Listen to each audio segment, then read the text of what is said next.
In today's video, I'm going to teach you how to set up dynamic sliders using repeaters on your Wix website and bring your online presence to the next level. Let's dive into this process and make your website not only functional, but also visually engaging. We begin by ensuring you're working seamlessly. First, open up Wix Studio in your Chrome browser.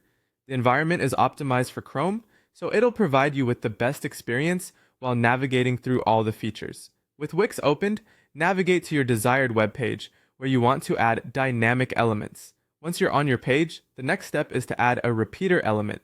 A repeater in Wix is like a flexible design container, perfect for displaying content dynamically. You can find the repeater tool by clicking on Add in the left toolbar, then selecting Lists and Grids, which is where repeater is located. Once you've added the repeater, you'll notice it's populated with placeholder content, which you'll be customizing soon.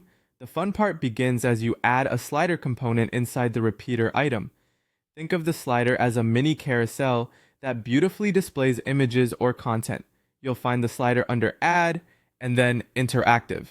Drag and drop a slider into one of the repeater items. Doing this allows each item within your repeater to showcase its own unique carousel of content, providing a rich, engaging experience for your users.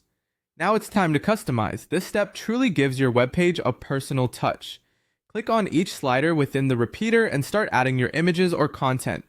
Simply replace the placeholder images with your own, whether they're product shots, portfolio pieces, or any graphics you've prepared. Feel free to adjust any slider settings, such as the image fit or loading effects, to maintain visual harmony with your site's design. The next step involves configuring the autoplay and navigation settings for each slider. Autoplay keeps the carousel moving automatically, ensuring visitors see a full range of content